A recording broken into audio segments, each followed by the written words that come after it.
I saw her 2 weeks ago and she was fine. She was fine. Nikki Liley's body was found here. A mother found dead, covered by leaves. No clues, no evidence, just a little square of video. Smoking a late-night cigarette on the porch. The last time she was seen alive. I said, are you serious? Call the police. Tonight, 2020 takes you inside that family's nightmare. Their home mysteriously hot-wired with 21 surveillance cameras, rolling non-stop, recording everything. This is Nikki. Can I help you? Her husband, a security expert, trying out the latest equipment on his very own family. He was trying to watch the entire world around him. But is his wife just being mad? No. I know for a fact I let it go. Or going mad? My wife has a long history of mental imbalances. She was a train wreck waiting to happen. A marriage unraveling, a father under suspicion. This is really freaking me out. The media obsessed. I'm not suspicious. This woman was murdered. And 2 crucial days of tapes missing. So here's a man waiting for a crime to happen every day. One finally happens, and he's got no pictures of it. But what happens after an autopsy on the computer? It was gold. Tonight, the sergeant, haunted by the case. I made a promise to myself that day that I would never give up. The suspect's daughters defending him, taking their crusade public on YouTube. Finally time for us to tell the truth. And how it finally gets solved by a voice from the grave. I don't want any part of this freaking family anymore. What the camera didn't see. Good evening, I'm David Muir. And I'm Elizabeth Vargas. Most families have scrapbooks, family photo albums, but tonight's household has taken that to the extreme. Years worth of recordings, and not just the happy times. These were recordings made in private from a sort of command center right inside the home. But when a tragedy occurs and those recordings might solve everything, where are they? 48 hours vanished. But right here tonight, what the camera didn't see and a just finished murder trial that the country did see. Here's Jim Avila. What would we see if your home was being watched inside and out 24 hours a day by 21 surveillance cameras? Watching as you sat on the couch in front of the TV, unblinking as you sneak outside for a smoke on the porch. Show me where you saw cameras. If you see the front door to the right of it, basically up in the corner, there was a camera out there up on the top eave, on the back corner of the house. Welcome to Sydney's Cove, a quiet cul-de-sac in Lawrenceville, Georgia, 40 miles north of Atlanta. A small town where the bells of the First Baptist Church can be heard in the backyard, and dinner time is marked by the rumble of freight trains. It's home to Matt and Nikki Liley, their daughters Amanda and Rebecca, and Nikki's older daughter Alex from a previous marriage. Why all the cameras? Matt's in the business. He sells security systems, a tech-savvy law and order guy who's become a one-man neighborhood watch. We sat down with Nikki's family, her father, Doug Chatham, her daughter Alex, and sister Amy. I knew that there were cameras all over the place because, I mean, he made a point to sort of brag about it, really. It was sort of a source of pride for him. The house seems so tranquil on the outside. Matt and Nikki, both 44 years old, married on Valentine's Day, together 13 years, many of them good. She was Southern, an accountant, the breadwinner. Matt, a transplanted New Yorker, called her baby cakes. Nikki actually told me, that she was in love with him. Their daughters Rebecca and Amanda, now teenagers, posted this YouTube video of the couple's trip to Hawaii to frolic in the sun. My mom surprised my dad while they were down there and renewed their vows. She's happy. They were in love. It does seem like something people who are in love and still care for each other do. Right. But just like Hawaii's famous volcanoes, this love affair is about to blow like Kilauea in the dark of night. And thanks to Matt's over-the-top obsession with security everywhere, we hear it all. Get out of my way before I start breaking in this office. The way we're approaching this. The first I'm just gonna start breaking. Fine. I know you are. I know Get you out of the are. way. That steel magnolia plus-size voice belongs to the petite Nikki Liley, 5'3", 98 pounds soaking wet. Matt is a giant oaf of a man, 6'5", 250 pounds, big enough to lift his tiny wife Nikki with one hand. But on some of these recordings, he sounds like a punching bag. I can't keep doing this. These fights that we're having. You are unbelievable. How you can dare sit here and talk to me about how I spent my time. The reasons for their fights might sound familiar: money and sex. The Lileys are $300,000 in debt. Their love life troubled. They are seeing a counselor. Pick it up. Fighting for this marriage that I. You! Here, you want the cop? The problem that I see is that what you want is not me and not us. Matt's surveillance business has become his obsession. Watching, always watching. The porch cams, the yard cams, the driveway cams, all diligently documenting the daily non-events of suburban life. This guy has a system in his house that the military would be jealous of. You know, we're talking about a huge server, bigger than something that we would even have at the police station. Alex moved out at 16 because she couldn't get along with her stepdad Matt and his cameras, leaving her younger half-sisters behind. It was very uncomfortable all of the time. You know, he had a camera in the living room that faced the couch, so if you wanted to sit down and watch TV, you were being monitored. But Matt insists there was a reason for all that surveillance. He'd grown worried his wife had become mentally unstable. I'm going to protect my child and make sure you're not a yelling, raving first. They do not need protection from me. Worse, she had a habit of storming off.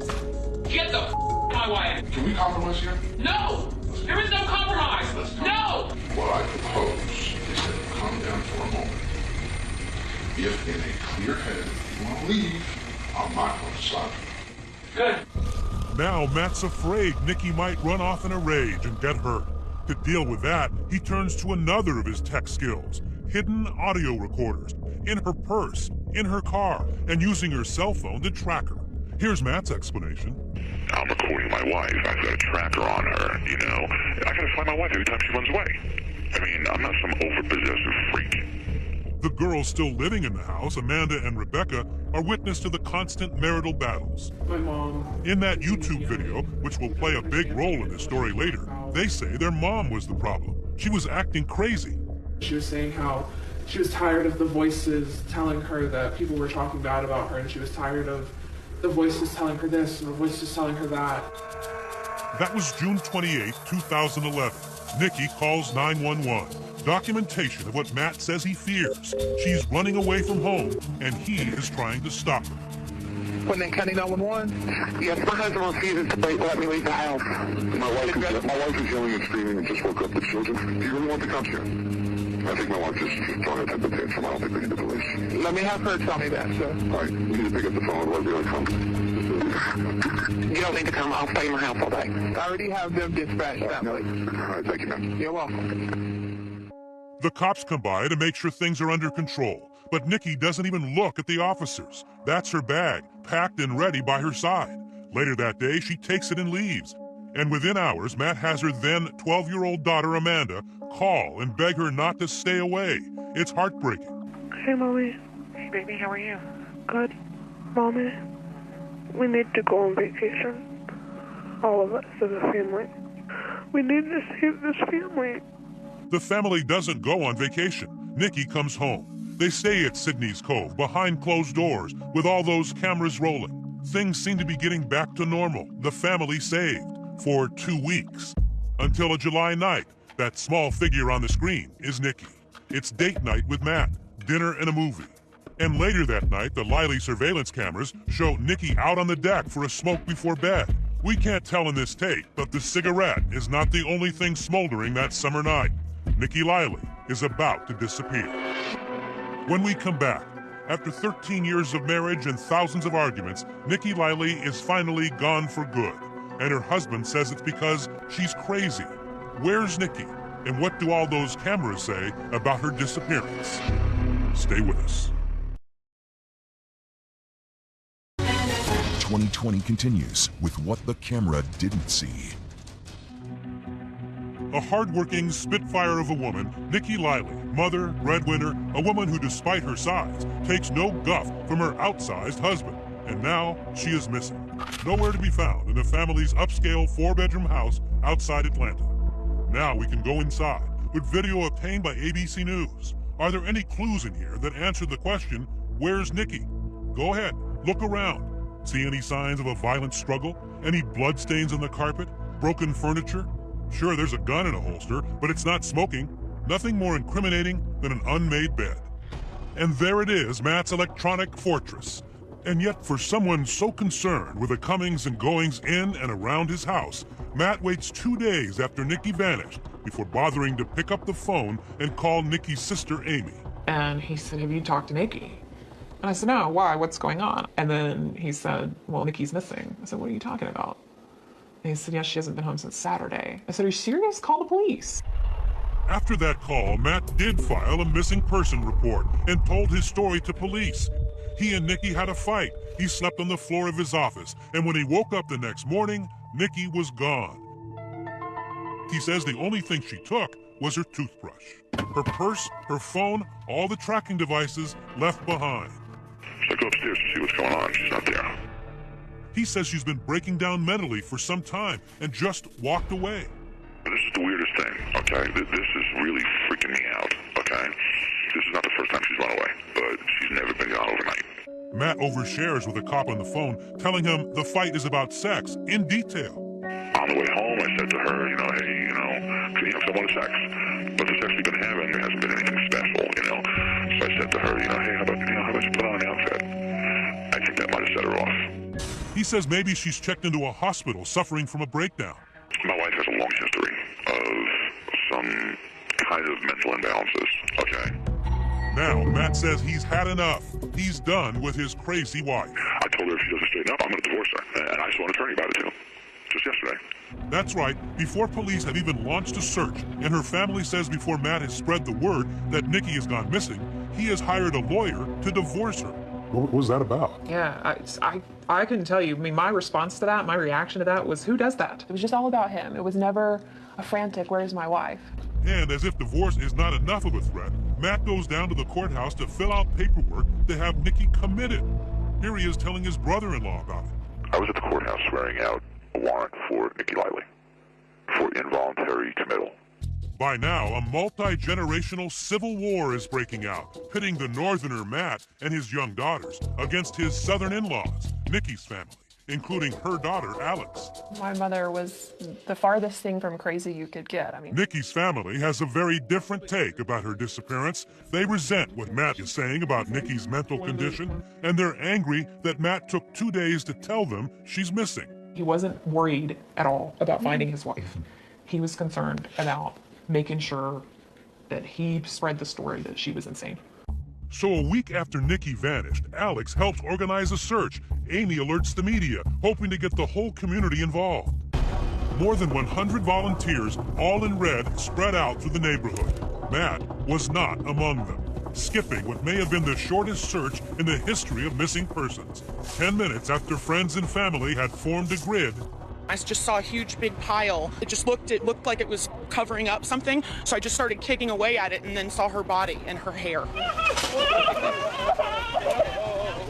I heard somebody scream from the woods, and so I went running up there to see what they had uncovered, and it was my sister. Oh, dear God.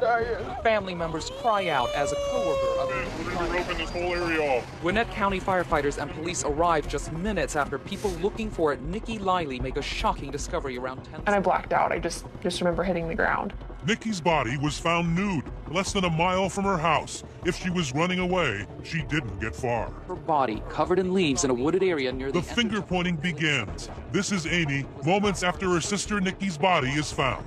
He waited 2 days to even report her missing. And he told me that they'd had a huge fight and that, she wasn't well and that she'd been having breakdowns and stuff. But I saw her 2 weeks ago and she was fine. The missing persons case is closed. But is this murder?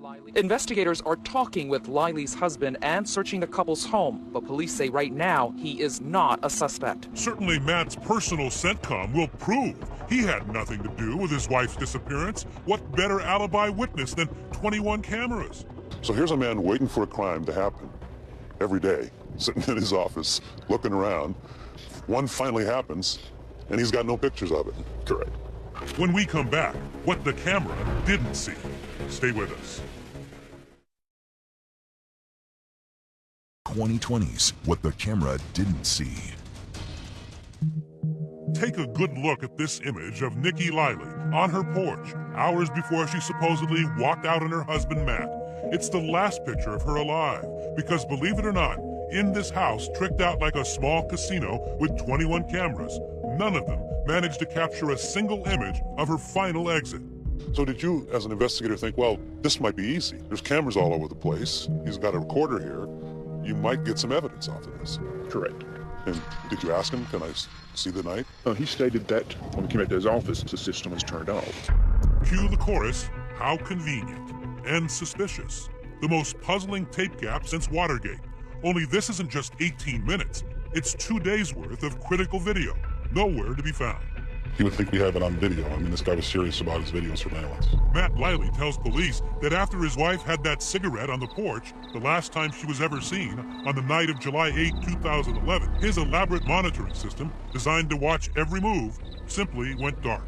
Matt's theory? She stopped by his office where he was sleeping on the floor and pulled the plug on her way out the door, on her crazed walk into the night. Said she turned off the system. Without him knowing it. Correct. Even though he's in the room. Correct. Getting no help from Matt's cameras, investigators turned to Nikki's body under the branches. The body's telling you something else. Yeah, the body's definitely telling us that she didn't walk there. The body, we're working this as a homicide. Then there's the condition of her bare feet. That's something that's very telling of, of a body being placed, is the clean feet. Because if you're running around the neighborhood, you're going to get cuts. I mean, these are pristine. The nail polish is clean and not nicked up. After an autopsy, the toxicology report reveals a tantalizing new piece of evidence about Nikki's last hours. In her system, they find high levels of GHB, the date rape drug. In hundreds of cases, accidentals, overdoses, homicides, suicides, I've never seen GHB in the toxicology report. And so that caught my attention immediately. Remember, Matt told the police the big blow-up that night was over sex. He wanted it, she didn't. But now there's evidence. Somehow he had his way, something he failed to mention in his phone conversation with the cops. Oh, I said, listen, okay, this is kind of fun house. All right, I'll go downstairs once again, sleep on the couch. You go to sleep, we'll talk about this in the morning. But the autopsy is most notable for what it does not reveal. The Georgia summer is a killer's accomplice. We don't have an indication at that time, because of decomp and 7 days out in July heat, of exactly the cause of death. There are no bullet holes, no knife wounds, no blunt force trauma. You thought she had been strangled, but there's no fingerprints either, right? And there's no marks around her neck. Right, because of decomp, we don't have the telltale signs of strangulation. Matt Liley is definitely a suspect in his wife's murder. In fact, the only suspect. But there is not enough evidence to charge him. Nikki's family is beside themselves. Her daughter, Alex, almost feels guilty. Like, there was something I wasn't doing to help fight for justice. There was something I was missing. Sometimes you just wanted to scream at the rooftop. He did it. Do something. Matt cuts off Nikki's family, isolating his daughters. This is taking all. They skip a memorial for Nikki. They don't even go to her funeral. He stops talking to police, too. Police say Matt Liley is not cooperating, refusing to meet with them. The case is growing cold, and worse yet, the day before what would have been Matt and Nikki's 14th anniversary, Sydney's Cove is being vacated. Today we found 2 moving trucks in the driveway. Matt Liley is moving away from Nikki's accusing family. There is no recourse, so we feel very helpless. And the questioning Georgia cops. As far as restricting his movements, we don't have any right or reason to do that right now. Starting a new life 1,000 miles away in a hilltop house in rural Londonderry, Vermont. And he's taking Amanda and Rebecca with him. Well, he's gone away, Alex, but the real downside is your sister's gone away. It breaks my heart, to be completely honest. It breaks me down. I practically helped raise those girls. Time is moving, but the case is not. Alex, Nikki's oldest daughter, is planning her wedding with no mother of the bride. The other 2 daughters are now teenagers. Sydney's Cove is foreclosed and sold off. A family divided, a case frozen in time, but not forgotten. At police headquarters, located poetically on High Hope Road, sits Sergeant John Richter, unwilling to give up on hope. He spends an entire year listening to what it's like being watched and controlled 24/7. I'm supposed to live my life running around wondering where a recorder is, what emails are being read. Who brought that on themselves? No, man. People don't live that way. 1,200 hours that he says revealed to him the only crazy thing about Nikki was that she was married to a monster. God damn it! Damn it! Lower your voice! I am not gonna sit here and listen to this. Matt shows he's just as capable of losing his temper, and according to Nikki, of using his hands as well as his voice to abuse her. If I wanted to do harm to you, I could have done it. I think I'm gonna harm you. I don't know, Matt. You tried to tonight. I did not. Bull was 6'5", 250 plus pounds. With your hands around my throat, you had me pinned to the wall. All my homicide victims over the year, I've never had any I've never met anybody, but after listening to these recordings, it gave me the ability to know her. And you liked her? I think she was a wonderful person, a wonderful mother, and by all accounts, she was a wonderful wife. She just couldn't do enough for one individual. And you became determined to get this solved. I wasn't going to give up. That devotion leads to a big break, something as good as a bloody fingerprint hidden deep inside Matt Liley's computer. This was enough to tip the scales. Control-Alt, arrest. Matt Liley about to find himself in handcuffs, and his teenage daughters staying loyal to their father. How far will they go to prove Daddy didn't do it? Jailhouse phone calls ahead. Ready, baby, go. Direct today. Stay with us.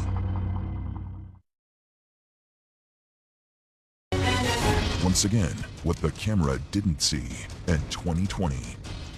Seems like over the years, I must have passed this place hundreds of times, and I always thought of her, and I'd always stop and look. As years passed, some may have figured hell would freeze over before police would solve the strange case of Nikki Liley, found dead near her home in the Atlanta suburb of Lawrenceville. It's a day much unlike today. It's, not snowing, it's July, and it's hot. It is definitely freezing on this day more than 4 years later, as cold case cop John Richter leads us to the little woods where her nude body was hastily buried under dead leaves and branches. Where was it exactly? It's right in this area, and here, amongst these trees. Detective Richter was part of the homicide team called out here the day her body was discovered. Here in these woods, Richter says he made a vow. That day when I was looking at this person who was placed here, and it's like she didn't matter to anybody. So I made a promise to myself that day that I would never give up on this case or Nikki. I think we were all hoping for some sort of resolution by this time. For all Matt Liley's surveillance cameras, his Radio Shack syndrome, the fate of Nikki remains a blind spot, not so much as a flickering image or telltale echo. The story had always been all that video evidence disappeared because Matt Liley's hard drives somehow got corrupted. Now, corruption, it's a broad term. Could have been an accident. Sure. Could have been power went out. Yeah, the lightning strike or something, But then John Richter, the cold case detective, has a white-hot idea. He asked Detective Chris Ford, a forensics expert, to autopsy Matt Liley's hard drive, hoping newly available technology will exhume any evidence buried inside the computer. Oftentimes in my cold cases, I send off clothing, so you might get a DNA hit on some clothing that you didn't prior. Well, in this case in particular, it was computers. It was the forensic stuff that I had decided, let's get a new fresh look at the computers and the forensics. 2 weeks later, Detective Ford casually drops the report off at Richter's desk. And I look at it and I see the word deleted. And I said, oh, these video files were deleted. He's like, oh, absolutely, it was all deleted. Now the evidence is clear. This was no accident. Somebody intentionally deleted security camera video from the precise hours when Nikki had left or been taken from the house. The difference between the word deleted and corrupted for you is what? Deleted to me means it was deleted by a person. Somebody went in there and wanted this video gone. So now you got to figure out who had the opportunity to do that. Right. And what did your investigation show? Coincidentally enough, the defendant in this case is, by his account, a computer expert, a surveillance expert. It's all circumstantial, but it's enough. The cops are now rebooting their case, and the timing couldn't be worse for Matt Liley. That's because just about this time, he's back in town, in federal court in Atlanta, to testify in a civil lawsuit over Nikki's life insurance money. Matt's lawyer in that case, Jeff Diamond. My perceptions is that he was a caring father. He was a big teddy bear, really. But Big Teddy Bear has a big problem. Were you there in the court? I was outside. Matt Liley leaves the courtroom and gets in the elevator. He thinks he's going down to the lobby, but he's just going down. Detective Richter arrests him right there at the courthouse. Did you get to put the cuffs on him? I did, and it felt good. We're finding out what led Gwinnett County Police to charge a husband in the murder of his wife 3.5 years ago. Our affiliate, WSB, went straight to Nikki's sister Amy and showed her this video of her nemesis in custody. It's a thing I've kind of pictured in my mind for a while, but kind of had doubts as to whether to actually ever see it. Matt Liley can forget about spending that insurance money. Now he's fighting to keep from spending the rest of his life in a Georgia prison. You have been charged with murder. Matthew Liley appeared tired and dazed as a judge read him the charges. Dazed maybe, but not confused. From behind bars awaiting trial, these recordings obtained by 2020 reveal Liley has an audacious plan to spring himself. Make sure you tell people we have set up a YouTube channel to tell you the truth about what happened in our home. Okay.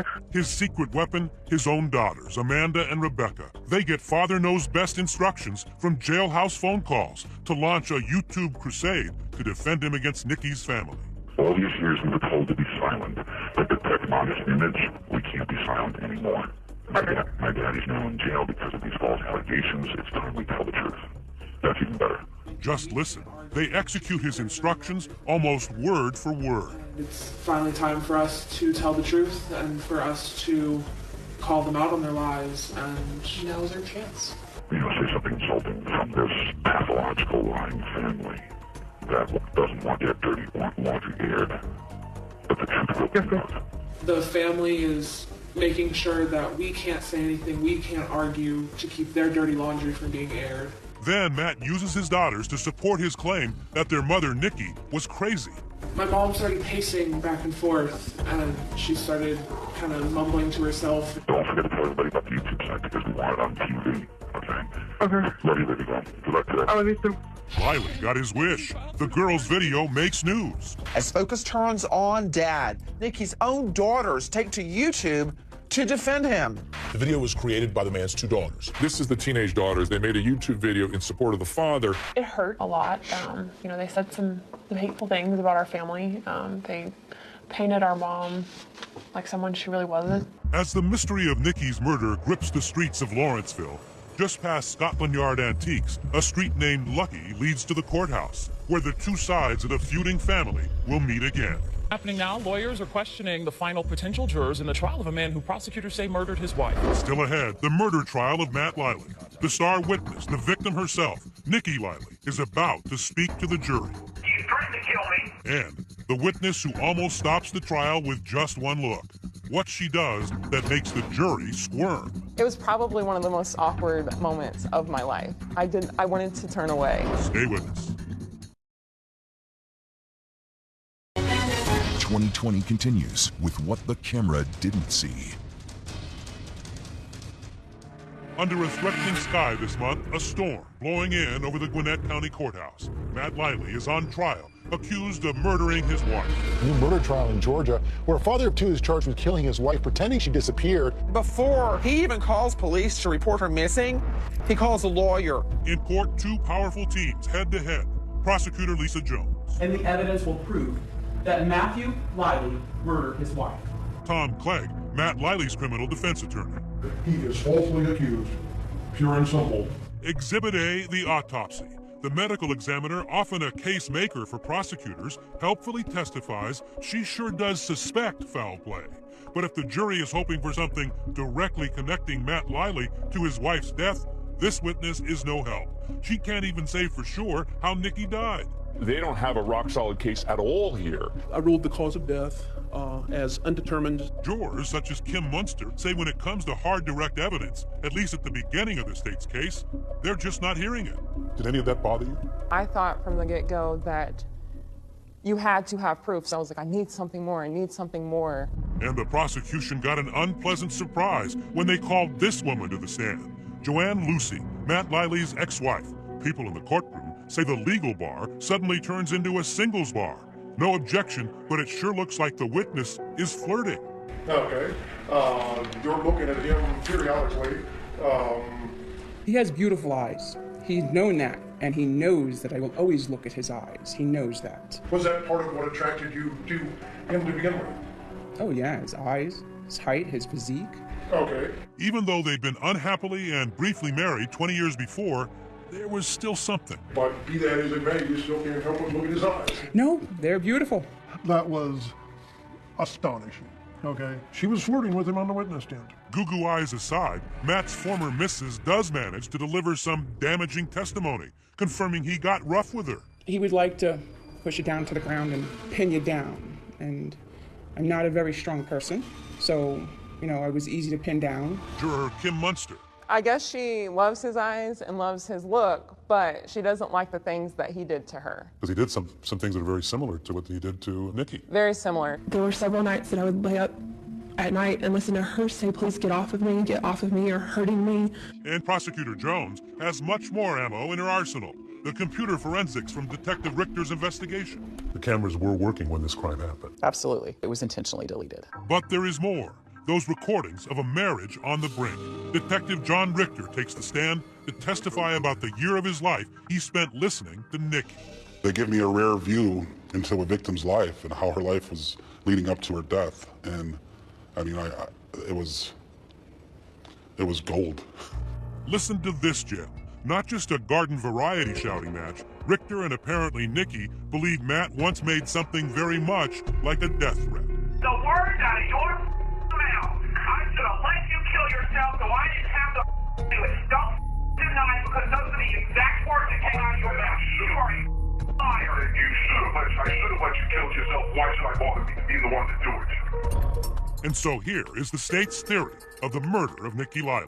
What do you surmise did happen? After she and Matt come home from the movies, that last security camera gets a glimpse as she sneaks a smoke. Very likely the last one of her life. He gave her some GHB just to lower her resistance level. And then, they had sex. Fed up with the fights over sex and money and terrified that his wife and meal ticket will leave with the kids, Matt Liley then makes certain his tiny wife, Nikki, will never raise her voice to him again. At some point, she was asphyxiated by him sitting on her, strangling her. So he killed her with his own hands? He did, absolutely. He killed her with his own hands, with his own body. The crime scene bears no signs of a struggle. The body, no defensive wounds. But a dead wife is still a dead wife. He's got to get her out of that house because the girls are going to get up soon.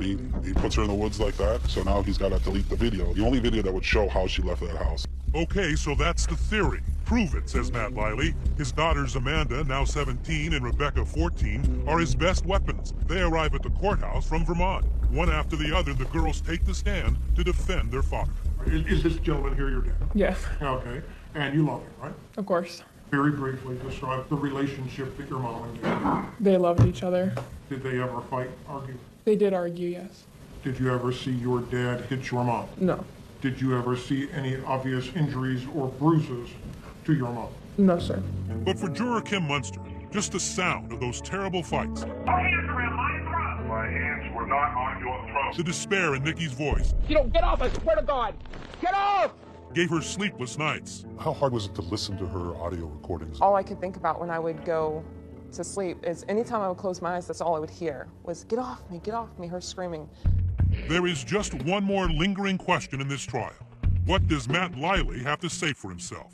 Rumors fly around the courthouse that he wants to take the stand. The judge even asks it. Mr. Liley, have you had a chance to speak with your attorney about that decision? I don't think you do. Okay. Instead, in closing arguments, defense attorney Tom Clegg throws his client's personality under the bus, but claims the state fell far short of proving he's a killer. He can be an argumentative SOB. He probably is pretty damn good at pushing people's buttons. What does that have to do? What's wrong? And you need to listen to her. Prosecutor Lisa Jones has the last word, making sure the jury leaves the courtroom with Nikki's voice echoing in their ears. Welcome to my world. You killed me a long time ago. Find him guilty. Because that's exactly what he is. It's a Friday afternoon. The jury has two things on its mind: lunch, and whether Matt Liley will be eating prison food the rest of his life. Did you have reached a verdict? Yes, sir. The verdict and an emotional meeting. Thank you so much. When we come back. I'm told by the bailiff that the jury has reached a verdict, so we're going to go ahead and ask the jury to come in. Judgment Day for Matt Liley, accused of killing his wife Nikki. Nearly 5 years to build a case. 3.5 hours to decide it on a Friday afternoon in Georgia. This is the moment. Nikki's family, hand in hand, they can hardly wait. I'm going to ask you at this time if you would stand and read the verdict out loud. As to count one, we the jury find the defendant guilty of malice murder. As to count two, we the jury find the defendant guilty of felony murder. As soon as I heard guilty, I probably squeezed her hand so hard, I'm surprised it didn't break, because I was just so like, did he just say guilty? Did he say guilty? Are you sure? Oh my gosh. You got mine too. Yeah. Mr. Liley, is there anything you want to say? I didn't do it, and I'll be found on appeal. Matt and Nikki's younger daughters, now estranged from her family, arrive in court just in time to hear their father's sentence for murdering their mother. I need you to stand up for this sentencing portion. I am going to follow the state's recommendation as to count one and have you sentenced to life without the possibility of parole. Amanda and Rebecca still have not given up hope, walking out of court somehow convinced Daddy will be coming home soon. Filing an appeal, you'll see my dad. The main thing that's left is any kind of rapprochement with your sisters. As hard as this has been and as much hatred that they've harbored, my door's always open because I don't blame them, I blame him. It's his fault. I love them dearly and I will always have open arms to them. Nikki's family wanted to meet some of the people they believe helped deliver justice. Nice to meet you. Pleasure to meet you. They asked us to help arrange it, and so Nikki's sister Amy dropped by our interview with juror Kim Munson. Thank you so much. And finally, that detective who made the promise here at Nikki's grave tells me it's time to turn the page. Now that you're back here after the verdict, what are your thoughts? Maybe now Nikki can rest in peace and know that at least justice was served, and her family can know that. And now it's time for me to move on to another case, and hopefully bring some kind of closure to another family. It's time to move on. Closure for some of those family members, but not all. So keep the conversation going tonight with this question. If one of your family members were charged with a serious crime and the evidence was compelling, how far would you still go to defend them? Let us know on Facebook and on Twitter. Use the hashtag ABC2020.